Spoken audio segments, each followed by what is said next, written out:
Hello friends, एक बार फिर से आप लोगों का आपके अपने यूट्यूब चैनल पर स्वागत है। हम लोग यूपीएससी की सीएसई की परीक्षा में कौन कौन सी किताबों को पढ़ना चाहिए, कौन कौन सी किताबों को नहीं पढ़ना चाहिए के बारे में जिक्र करेंगे। क्योंकि बहुत से लोगों के दिमाग में एक क्वेश्चन होता है कि किताबें कौन सी पढ़ें, एनसीईआरटी कौन सी पढ़ें और कौन सी छोड़ दें। बहुत से लोगों के दिमाग में आता है कि हर लोग अलग अलग किताबों को बताते हैं, तो क्या पढ़ें, क्या दोनों को पढ़ें या किसी एक को पढ़ें। तो मैं पहले ये बात क्लियर कर दूं कि वही बुक चुनिएगा जिससे कि हम परीक्षा में सफल हो सकें, और बार बार अपनी बुक को बदलना नहीं है। एक ही बुक को पढ़ना है, कोशिश करनी है कि एक ही बुक को 3 से 4 बार पढ़ा जा सके। बार बार कोई भी बुक को बदलना नहीं है कि ये भी पढ़ लूँ, ये भी पढ़ लूँ और ये भी पढ़ लूँ, क्योंकि मार्केट में बहुत सी किताबें हैं। इसलिए हमें कोशिश करनी है कि एक ही बुक को कई से कई बार पढ़ा जाए। कोशिश की जाए कि उसे 3 या 4 बार पढ़ लिया जाए। आज हम लोग उन सभी किताबों के बारे में चर्चा करेंगे जिन्हें हमें परीक्षा के लिए पढ़ना चाहिए। सबसे पहले देखिए हिस्ट्री। हिस्ट्री में हमें एनसीईआरटी, सबसे पहले एनसीईआरटी शुरुआत करनी चाहिए, और उसके लिए भी मैंने 2 भागों में लिखा हुआ है। एक तो जिनकी पृष्ठभूमि हिस्ट्री में रही हो, मतलब जिन्होंने बीए किया हुआ हो, जो शुरुआत से ही हिस्ट्री पढ़ते आए हैं, उनकी पृष्ठभूमि हिस्ट्री में रही है। तो मेरा मानना है कि उन्हें सिर्फ 9th 11th और 12th की किताबें पढ़ लेनी चाहिए। 9th की इसलिए क्योंकि इसमें विश्व इतिहास के बारे में चर्चा की गई है। इसके बाद 11th और 12th की किताबों को पढ़ लेना चाहिए। जब आप एनसीईआरटी को बहुत अच्छी तरीके से समझ लेते हैं तो फिर नंबर आ जाता है स्टैंडर्ड बुक का। तो आप लोग प्राचीन भारत के लिए आर.एस. शर्मा जी की किताब पढ़ सकते हैं। इनका पूरा नाम है राम शरण शर्मा। प्राचीन भारत के लिए आर.एस. शर्मा। मध्यकालीन भारत के लिए आप सतीश चंद्र की किताब को पढ़ सकते हैं। और मॉडर्न इंडिया के लिए 2 किताबें, या फिर तो स्पेक्ट्रम पढ़ सकते हैं या फिर बिपिन चंद्र जी को। दोनों किताबों की तरफ नहीं जाना है, एक ही किताब पढ़नी है। आप डिसाइड कर लीजिए कौन सी किताब आप पढ़ सकते हैं। दोनों ही किताबें अच्छी हैं। इसके बाद आर्ट एंड कल्चर के लिए आप नितिन सिंघानिया जी की किताब को पढ़ें। इसके बाद हमें भूगोल में हमें एनसीईआरटी पढ़नी है। भूगोल में कौन कौन सी एनसीईआरटी पढ़ें, तो मैं आप लोगों को बता, आपकी पृष्ठभूमि रही हो चाहे ना रही हो, कोशिश करिए कि आप 6 से 12th तक की सभी एनसीईआरटीज़ को पढ़ें। सभी एनसीईआरटीज़ को पढ़ना ज़रूरी है, क्योंकि यहीं पर आप आधे से ज़्यादा भूगोल के बारे में समझ जाते हैं। इसके बाद जब हमें स्टैंडर्ड बुक की तरफ जाना होता है तो आपको पढ़ना क्या है, भारत और विश्व के भूगोल के लिए माजिद हुसैन जी या फिर महेश कुमार बर्डवाल, दोनों में से किसी भी किताब को पढ़ सकते हैं। दोनों ही किताबें अच्छी हैं। इनमें से कोई भी किताब आप पढ़ करके मेंस में अच्छा स्कोर कर सकते हैं। कोशिश करिएगा कि माजिद हुसैन जी को ज़्यादातर पढ़ा जाए। हिंदी मीडियम वालों के लिए मैं कहूँगा कि माजिद हुसैन को ज़्यादा पढ़ें। फिर पॉलिटी में भी आपको एनसीईआरटी 9 से लेकर के 12 तक की पढ़नी है, अगर आपकी पृष्ठभूमि नहीं रही है तो। अगर आपकी पृष्ठभूमि रही है तो आप सिर्फ 11th और 12th की एनसीईआरटी पढ़ करके निकल सकते हैं। इसके बाद आप इंडियन पॉलिटी में एम लक्ष्मीकांत जी की बुक को पढ़ सकते हैं। पीएससी की तैयारी करने वाले लोगों के लिए तो यह भगवत गीता के समान है, एम लक्ष्मीकांत।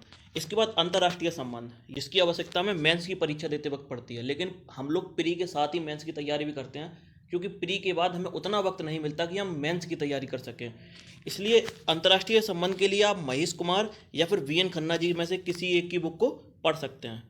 अर्थशास्त्र में एनसीईआरटी 9 से लेकर के 12 तक की, और आपकी अगर पृष्ठभूमि रही है तो सिर्फ 11th और 12th की एनसीईआरटी पढ़ें। इंडियन इकोनॉमी के लिए आप रमेश सिंह की बुक को पढ़ सकते हैं, और आर्थिक समीक्षा और बजट को लगातार देखते रहना है।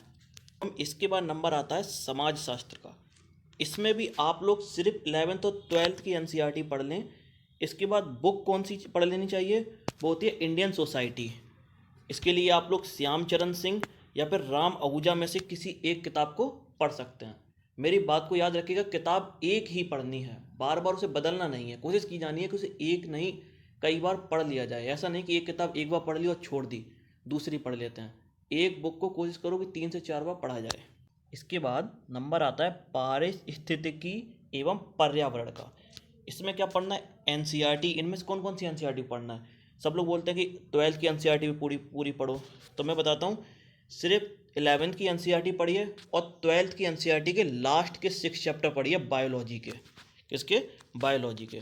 इसके बाद एक बुक पढ़नी होगी, वो आप पढ़ सकते हैं एस.के. ओझा जी की। और सबसे अच्छी बुक इसके अलावा भी एक और बुक है जो है दृष्टि आईएएस की, इस बुक को भी पढ़ सकते हैं आप। इसके बाद साइंस एंड टेक्नोलॉजी, विज्ञान एवं प्रौद्योगिकी। इसमें 6 से लेकर के 10 तक की एनसीईआरटी को पढ़िए। और साइंस एंड टेक्नोलॉजी के लिए एक बुक आती है ल्यूसेंट की, आप इसको ले सकते हैं। इस पृष्ठ में हम लोग सिर्फ मेंस परीक्षा की बात करेंगे। हालांकि हम लोग प्री के साथ ही मेंस की तैयारी शुरू कर देते हैं, इसलिए इसको भी साथ साथ लेकर के चलना है। आंतरिक सुरक्षा के बारे में मेंस में पूछते हैं।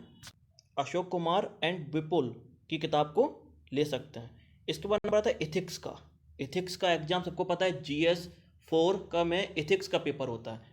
एथिक्स के लिए आपको क्या पढ़ना है, साइकोलॉजी। साइकोलॉजी के 11th और 12th की NCERT पढ़नी है, और न्यूज़पेपर में जो संपादकीय छपती है ना, अच्छी अच्छी संपादकीय को पढ़ना है और उसे दिमाग में याद रखना है। इसके बाद एक पेपर होता है मेंस में ऐसे का, याद रखिएगा। ये 2 पेपर ही ऐसे हैं जिनमें मेंस में आप अच्छे नंबर ला सकते हैं। तो ऐसे के लिए आप लोग डॉक्टर विकास दिव्य कीर्ति, इन्हें कौन नहीं जानता। डॉक्टर विकास दिव्य कीर्ति की एक किताब है निबंध दृष्टि, इसे पढ़ सकते हैं। या फिर निशांत जैन जो कि एक IAS हैं, इन्होंने निबंध के ऊपर एक किताब लिखी है, इसे पढ़ सकते हैं आप लोग। आप सब लोगों को पता तो होगा ही कि करंट अफेयर्स पर भी उतना ही ध्यान देना पड़ता है जितना कि एक बुक पर देना पड़ता है, क्योंकि प्री में इससे कम 14 क्वेश्चन तो आते ही आते हैं। आप मान लीजिए कि 14-15 क्वेश्चन तो हर साल आ ही जाते हैं। तो इसके लिए हमें क्या क्या पढ़ना चाहिए, क्या नहीं पढ़ना चाहिए, इसके लिए आप न्यूज़पेपर पढ़ सकते हैं, रेडियो या टीवी देख सकते हैं, और एक मैगजीन ले सकते हैं। मैगजीन तो आपको लेनी ही लेनी है। इसके बाद जानते हैं न्यूज़पेपर में कौन कौन से न्यूज़पेपर पढ़े जाएं। तो बताता हूं, तो द हिंदू या आप इंडियन एक्सप्रेस में से कोई सा भी एक अखबार पढ़ सकते हैं। हालांकि ये अखबार इंग्लिश में होते हैं, लेकिन इनमें जो जानकारी होती है वो किसी हिंदी के अखबार में नहीं होती, क्योंकि इनकी दुनिया ही अलग है। जब हिंदी के अखबार में आ रहा होता है ये वाला तेल लगाइए, अपने बालों को बढ़ाइए, उस वक्त ये कुछ और खबरें दे रही होती हैं। इसलिए आप लोगों को ज़्यादातर द हिंदू या इंडियन एक्सप्रेस में से ही कोई एक अखबार चुनना चाहिए। इसके बाद अगर आप फिर भी हिंदी का कोई अखबार जानना चाहते हैं, पढ़ना चाहते हैं, तो आप दैनिक जागरण पढ़ सकते हैं। वो भी राष्ट्रीय संस्करण होना चाहिए, और बिजनेस स्टैंडर्ड। आप तो अगर हिंदी पढ़ना चाहते हैं इन दोनों ही अखबारों को पढ़िए। इसके बाद मैगजीन में क्या क्या, कौन कौन सी मैगजीन, तो याद रखिए योजना और कुरुक्षेत्र। आप अगर पढ़ें तो इन दोनों ही मैगजीन को पढ़ें, काफ़ी अच्छी मैगजीन है ये, और ये मेंस एग्ज़ाम में हमारी बहुत मदद करती हैं। इसके अलावा भी आप लोग विजन IAS या दृष्टि के द्वारा भी प्रकाशित की हुई मैगजीन को पढ़ सकते हैं। बस आप लोगों को ध्यान देना है कि जो भी पढ़ना है लगातार पढ़ना है, बार बार चेंज नहीं करना है।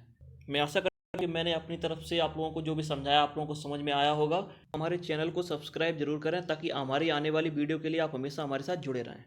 Thank you.